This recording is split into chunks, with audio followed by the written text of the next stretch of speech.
¿Qué tal, amigos de NetTrainers? Este es un laboratorio en el emulador ENSP de Huawei acerca de VPN IPsec Site-to-Site. Hace un tiempo atrás lo habíamos hecho ya, está el video de ese laboratorio. Solamente ahora les quería mostrar la parte de la configuración vía web, ya que en esa oportunidad fue toda la configuración vía comando. Ahora, afortunadamente, en la nueva versión del emulador de NSP, que bueno, la interfaz web de los firewall, el USG, ya viene desde hace un tiempo, pero funciona bastante más, consume mucho menos recursos. Entonces se pueden trabajar los dos firewall de buena forma y además con sus interfaces web. En este momento está todo el laboratorio corriendo y tengo un procesador i7 que no es de la última generación, es de hace unos 2 o 3 años atrás, y tengo esa CPU, así que funciona bastante bien. Solamente para mostrarles acá para tomar la configuración vía web de los firewall. En un principio tenemos que definir la interfaz de management, ¿no es cierto? En este caso la Giga 000 es la de management en ambos firewall, y la teníamos conectada a la interfaz loopback de nuestro computador, la loopback 0, por ejemplo, loopback 0, con distintas IP, obviamente, y con eso poder tomar ambos firewall. Pero desafortunadamente, por un tema que desconozco la razón, solamente te permite tomar un firewall, el otro no carga la interfaz web. Siempre pasa así cuando tienes los dos encendidos, te deja tomar solamente uno, que es el primero que encendió. El otro no deja tomar vía web. Entonces es como que se formara, entre comillas, como un clúster, y entonces te deja administrar solamente uno, pero la verdad es que no está activada la función de clúster. Entonces desconozco la razón por qué sucede eso. Entonces lo que hicimos fue que simplemente un equipo lo conectamos a una loopback 0 y el otro a la loopback 1, con distintas IP obviamente, y ahí sí se pueden tomar ambos firewall, las interfaces web, sin ningún problema. Entonces acá, ¿no es cierto?, tenemos el firewall, el primero, este es el primero, que básicamente se llama Oficina Victoria, y este de acá de Temuco, planta Temuco. Entonces acá, ¿no es cierto?, ustedes pueden ver de Oficina Victoria, aquí está. Entonces las direcciones IP. Después tenemos todo lo que es el direccionado del otro equipo, del de Temuco, ¿cierto? Y básicamente para lo que es el efecto de la VPN, bueno, lo importante es que tenemos que definir algunos objetos primero, objetos de direcciones.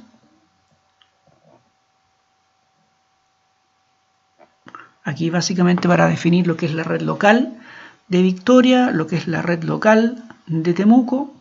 En el otro equipo lo mismo. Ustedes se fijan, este es el equipo de Victoria, address, la red local de Victoria, la red local de Temuco. Y bueno, básicamente a la hora de armar la VPN, simplemente nos vamos a la parte de network, ¿cierto? IPsec, y acá creamos los túneles en el fondo. Entonces acá yo creé uno que se llama VPN Victoria Temuco. ZCO es Temuco, por si acaso, básicamente los códigos aeronáuticos. Victoria y Temuco. A su vez, en el otro firewall hay un objeto, perdón, en la parte de network, IPsec, y ahí tenemos la VPN Temuco Victoria. ¿Ya? Para mantener el orden, ¿no es cierto? Entonces voy a ir de Victoria, voy a ver esto cómo se forma, y aquí uno simplemente en el wizard elige que es una VPN tipo site-to-site, ¿cierto? Le da un nombre. Tenemos que definir cuál es la interfaz que da hacia la parte pública, ¿no es cierto?, que da hacia donde se va a iniciar el túnel IPsec, en este caso la Giga 100, que es la que da es como quien dice, la que da hacia el otro peer, ¿cierto?, hacia el otro peer de la VPN. Acá está su IP pública, y en este caso la IP del otro lado, la IP pública del otro extremo. ¿Ya? Y una pre-share key, que va a ser para la autenticación inicial, ¿no es cierto?, del ISA KMP o IKE, que es el protocolo que levanta la conexión. Una vez que ustedes tienen eso, se van a la parte de Data Flow, perdón, Data Flow to Encrypt, o sea, el tráfico que queremos encriptar. Y acá simplemente le decimos, voy a poner editar para que ustedes vean cómo se hace, simplemente la red local de Victoria, los equipos de la red local de Victoria, cuando quieran alcanzar equipos de la red local de Temuco, bueno, todo ese tráfico debe ser encriptado. Estas son otras opciones: ENI, tráfico ICMP, IPNIP, OSPF, SSTP, TCP o UDP. Pero queremos hacerlo con ENI porque en el fondo es como hacerlo a nivel de IP. Esa es como, ahí estamos entre comillas definiendo la lista de acceso para criptografía. O sea, la lista de acceso que define cuál es el tráfico que debe ser encriptado. Y después viene la sección de la negociación de IKE y de los parámetros de seguridad de la fase 1 y los parámetros de seguridad de la fase 2. Pero que en realidad uno lo puede dejar a nivel de interfaz gráfica totalmente por default. De hecho, en este momento está así. Los parámetros de IKE, versión 1 o versión 2, que puede levantar el túnel en cualquiera de las dos versiones, va a preferir versión 2, si no es posible va a preferir la versión 1. Básicamente la negociación de IKE, modo main o agresivo, y básicamente la encriptación de la fase 1, AES 256 bits para el cifrado. La autenticación está con SHA-2 de 256 bits. El hash de integridad, lo mismo. El PRF, que es un elemento propio de la IKE versión 2. SHA-2 de 256 y básicamente Diffie-Hellman del grupo 2 y un timeout de 86.400 segundos, que básicamente es un día. Eso para la fase 1. Y la fase 2, los parámetros IPsec, bueno, está en modo túnel, tiene que siempre, por defecto, siempre vamos a estar haciendo túnel, ¿cierto? El protocolo que transporta la data es el Encapsulating Security Payload, y los parámetros de cifrado de la data, AES 256 bits, autenticación, SHA-2 de 256, Perfect Forward Secrecy, en este caso no hay Perfect Forward Secrecy, y el Security Association Timeout está 3600 o bien esa cantidad de bytes. Cualquiera de los que venza primero se va a renegociar la asociación de seguridad en fase 2. Y el Dead Peer Detection, que no está activado por defecto. Se fija, ahí está todos los parámetros de las conexiones fase 1 y fase 2. Básicamente con eso ustedes le dan un apply y con eso queda, ¿no es cierto?, ya toda la configuración del túnel IPsec queda ok. Y en el otro extremo, ¿cierto?, el equipo de Temuco se va a hacer igual. Y lo otro que es muy importante hacer es que, bueno, obviamente necesitamos tener las rutas estáticas, ¿cierto? Acá en Network, en la parte de Route, tenemos que tener en este caso la ruta estática por default. Ahí está, para salir, ¿cierto? Para salir a Internet. Y además una ruta estática, una ruta estática para la red de adentro, porque en realidad este switch acá, este enlace está ruteado. Entonces tenemos una VLAN 10 colgando de acá. Entonces obviamente este firewall tiene que conocer esas LAN internas. Entonces esas LAN internas acá la conoce, las 10, 10, 100, etc. Eso para que pueda salir internet, ¿ya? Y a nivel de políticas, y eso es parte muy importante, aquí está las políticas, ¿ya? Primero necesitamos una política que permita que este firewall establezca o genere paquetes IKE para negociar la VPN.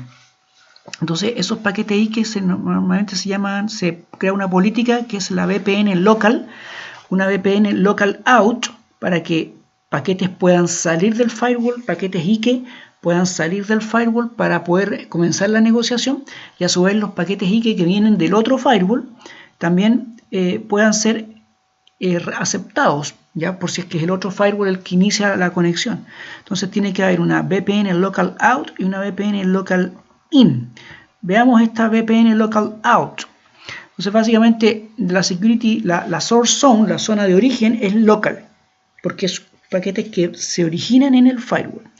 La destination zone and trust.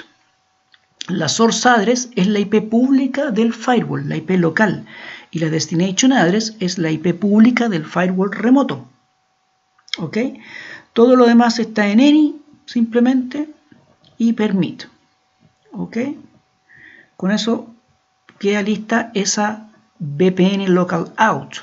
La VPN local in es básicamente lo mismo, solo que ahora viene de untrust y el destination zone es la local, porque es el firewall, son paquetes que tienen como destino el firewall. Este firewall porque son de negociación de los parámetros IPsec. No es el tráfico, esta política es para la negociación, no para el tráfico propiamente tal. Entonces ahora el source address es la IP remota del otro lado y la destination address es la IP pública local. Una vez que tenemos esas VPN local out y VPN local in, después vienen las políticas para permitir el tráfico propiamente tal de la VPN, y que es el tráfico VPN out. Entonces, ese tráfico va de trust a untrust, ¿cierto? Para la red local de Victoria hacia la red local de Temuco. Dejamos pasar cualquier servicio y permite. ¿Ok? La tráfico VPN in es para al revés, de la untrust hacia trust, de la red de Temuco hasta la red local de Victoria.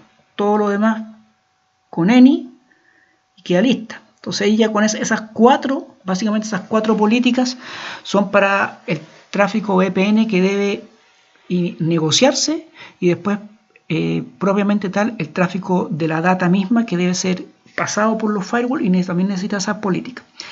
Esa es donde ahí hay que tener cuidado en este firewall Huawei USG, ya que en otras marcas de firewall generalmente esas políticas vienen, entre comillas, por defecto. Por ejemplo, en los ASA de Cisco venía generalmente esas de lo equivalente acá al VPN local out o VPN local in, esos se permiten por defecto ese tráfico. En los Fortinet tampoco hay que preocuparse de eso. Lo que sí hay que preocuparse es de la política de la data misma, pero que esa obviamente también el firewall te avisa que falta crear esa política. Acá en este caso no avisa. Y lo otro, después de esas cuatro políticas, tenemos la política de salida general a Internet, que es para los usuarios, ¿no es cierto?, de acá, de esta red local, para que puedan salir a Internet normalmente, o sea, la conexión tipo split tunneling. Entonces, esos usuarios que son de la red local, para que puedan salir a Internet. ¿Ok? Eso a nivel de las políticas que necesitamos hacer. Y ahora vamos al tema del NATeo, el NAT Policy. Entonces, tenemos el PAD que va a Internet, que es el PAD normal de los usuarios de esa LAN local. Esos usuarios de esa LAN local quieren salir a Internet, ¿cierto? Es un NAT de tipo de origen. Cuando salen por la Giga 100, que es la puerta pública, la puerta WAN en el fondo, los usuarios de la red local Victoria iban a salir con la IP pública de la puerta, la Outbound Interface. Ese es el PAD típico para que puedan salir a Internet. Pero es importante crear la política de no nateo, porque para el tráfico que se va a ir por el túnel, ¿ya? Entonces esa política de no nateo, aquí está, ¿no es cierto? No NAT VPN le pusimos de nombre, NAT, pero el NAT mode es no translation. No translation, hay que poner esa opción porque normalmente aparece source address translation, hay que poner no translation. Cuando no hay que hacer traducción, cuando el tráfico que va de la red local Victoria hacia la red local Temuco, ¿cierto? Cuando va hacia cualquier otra parte sí hay que hacer traducción porque ahí va a Internet, pero cuando va ahí no hay que hacer traducción porque es el tráfico de la VPN. ¿Ok? Entonces, con eso está la política de NAT normal o PAT y la de no NAT, que es para el usuario, para los tráficos, perdón, que va a la VPN. Con eso ya está, tenemos listo entonces nuestro USG para que pueda establecer una VPN con el sitio que tenemos acá, ¿no es cierto? Este sitio para que pueda hacer con este otro sitio con el Temuco. Y básicamente el firewall de Temuco lo tenemos acá en esta otra pestaña. Acá, ¿cierto? Tenemos la misma clave para ambos.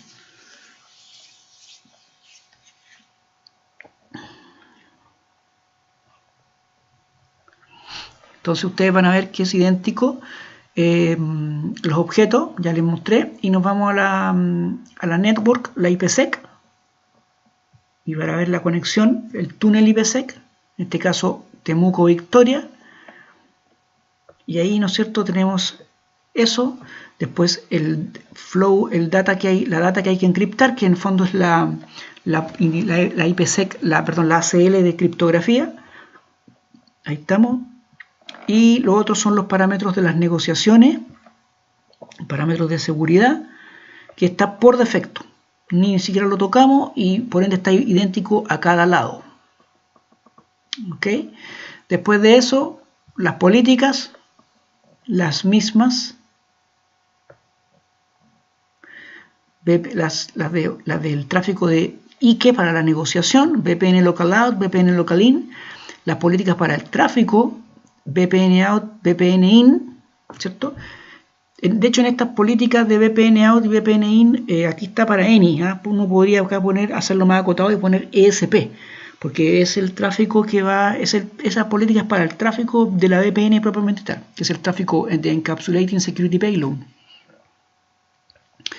Y después está la política de salida a la internet. Y en la parte de los NAT Policy, lo mismo. El PAT para salir a internet de la red local y la política de no NAT para aquel tráfico que se va por el túnel. ¿Ya? No translation. Eso es básicamente la configuración que se tiene que conocer a nivel de para lo que es la configuración vía web de la VPN Site-to-Site. Y básicamente lo que tiene es que cuando uno la hace por CLI, por línea de comando, claro, uno tiene que ir armando todo más de cero, pero queda un poquito más bruta la configuración, porque hay algunas cosas que uno las hace directamente con direcciones IP, en vez de estar creando tantos objetos, uno lo hace queda como más simple. Y cuando uno lo hace por CLI, o sea, por web, como es ahora, cuando uno lo hace por web, hay cosas que, entre comillas, quedan más ordenadas. Entonces, después, al verlo, sí, esa configuración, esta que se hizo por web, al verla por comando, la van a encontrar más compleja de analizar. Pero es más ordenada, al verla por web, es más ordenada. La que es por comando, es más, entre comillas, cuando uno lo hace por comando es más simple de hacer por comando, pero cuando ustedes la ven, esa configuración, la que hicieron vía CLI, la ven por web, se ve como más bruta, como que le falta ordenarse esa configuración. Y es básicamente por el tema de los objetos. Acá nosotros hacemos todo con objetos, en cambio en la CLI no se hace tanto objeto, entonces después queda como más desordenada si uno la ve acá por web. Entonces, esa es la desventaja cuando uno hace las cosas por CLI. Está bien verlas por CLI, pero si después las hace por CLI, pero después las ve por web, se ve un poco más tosca la configuración. Al revés, si la hace por web, es más ordenada, pero después cuando la ve por CLI, la ve más complicada. ¿Ya? Eso es un poco lo que sucede. Entonces, básicamente acá tenemos este host, que es el 10.10.110, y acá este otro host que es el 10.10.210. Entonces básicamente desde este host, ¿cierto? Primero hacemos un ping a, entre comillas, la internet, que es básicamente esta, ¿no es cierto? Que es el host que hay acá. Vamos a esperar ahí que...